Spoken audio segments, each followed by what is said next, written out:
அலைக்கும் வரஹ்மத்துல்லாஹி தஆலா வரகாத்து. அன்பான உறவுகளை, அல்லாஹ்வுடைய மிக பெரும் கிருபையில் இன்ஷா அல்லாஹ் இன்றைக்கு தினம் 2ஆம் தேதி ஜூன் மாதம் 2026 முதல் தமிழக அரசனுடைய பள்ளி கல்வித்துறையின் ஆணைப்படி தமிழகத்தினுடைய பள்ளிகள் இன்ஷா அல்லாஹ் திறக்க இருக்கிறாங்க. இதனால் வரையும் நம்முடைய தாய்மார்களும் பெற்றோர்களும் பிள்ளைகளும் அயர்ந்து தூங்கி கொண்டிருந்த ஒரு நிலையில் இப்போ பள்ளிகள்லாம் திறக்கக்கூடிய ஒரு சூழ்நிலை வந்ததுனா என்ன செய்வாங்க, எல்லாம் பரபரப்பாக இன்றைய நாள் முதல் இருக்கக்கூடிய ஒரு நிலை ஏற்படும். எந்திரி சீக்கிரம் எந்திரி, பள்ளிக்கு ஸ்கூலுக்கு போகணும் அப்படி இப்படின்னு பிள்ளைங்களை எழுப்பி விட்டு ரெடியாக்கி ஸ்கூலுக்கு பள்ளிக்கூடத்துக்கு அனுப்பி வைக்கிறதுக்கு தயாராக இருப்பாங்க. வேன் வந்துடும், அது வந்துடும், இது வந்துடும் என்று ஒரு மிகப்பெரிய உற்சாகத்தோடு ஆர்வத்தோடு ஒரு செயல்படக்கூடிய ஒரு நிலைமை ஏற்படும். இஸ்லாமிய மார்க்கம் நமக்கு அழகான முறையில் சொல்லித்தருது. தொலாபுல் இல்மி ஃபரீதத்துன் அலா குல்லி முஸ்லிமின்.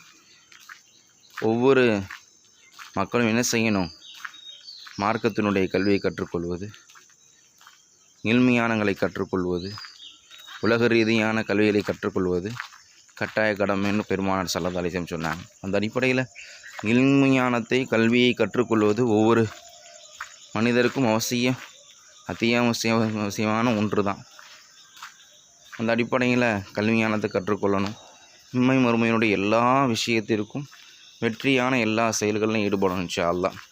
அந்த அடிப்படையில் இப்போ ஸ்கூலுக்காக வேண்டி, உலகத்தினுடைய கல்விக்காக வேண்டி எந்த அளவுக்கு நம்முடைய சமுதாயத்து மக்கள் மிக ஆர்வத்தோடு செயல்படுறாங்க அப்படின்னு பார்க்கும் பொழுது ரொம்ப சந்தோஷமாக இருக்குது. ஆனால் மார்க்கத்தினுடைய கல்வி கற்பது விஷயத்தில் ரொம்ப பொடுபோக்காக இருக்கிறாங்க. அல்லாஹ் பாதுகாக்க வேண்டும், அல்லாஹ் பாதுகாக்க வேண்டும்.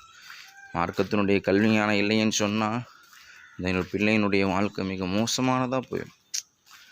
அல்லாஹ் பாதுகாக்கணும். இன்ஷா அல்லாஹ் இந்த கல்வியாண்டில் நம்முடைய பிள்ளைகள் எல்லா விதமான மார்க்க கல்விஞானங்களை பெற்றணும். உலகத்தினுடைய கல்வியும் பெற்று இம்மை மறுமையினுடைய எல்லா வாழ்க்கையினுடைய சிறப்பையும் பெற்று வாழக்கூடிய நல்பிள்ளைகளாக நம்முடைய பிள்ளைகள் இருப்பதற்கு அல்லாஹ் தௌஃபீக் செய்யணும் இன்ஷா அல்லாஹ். இன்ஷா அல்லாஹ் ஸ்கூலுக்கு பிள்ளைகள் போகும்பொழுது துவா செஞ்சு அனுப்பி வைங்க பிள்ளைங்களுக்கு. நம்முடைய பிள்ளைகள் எந்தவித பிரச்சனையும் இல்லாமல் எல்லா விதத்துலேயும் நல்முறையில் தீன் துனியா எல்லா ஹைரான கல்வியும் பெற்று சிறந்து வாழ்வதற்குண்டான பாக்கியத்தை அல்லாஹ் நம்முடைய பிள்ளைகளுக்கும் எல்லா மக்களுக்கும் அல்லாஹ் தந்தால் புரியணும் இன்ஷா அல்லாஹ். உங்களுக்கும் நமக்கும் செய்ய அல்லாஹ் பரக்கத் செய்யட்டும். அஸ்ஸலாமு அலைக்கும் வரஹ்மத்துல்லாஹி தஆலா வரகாத்துஹு.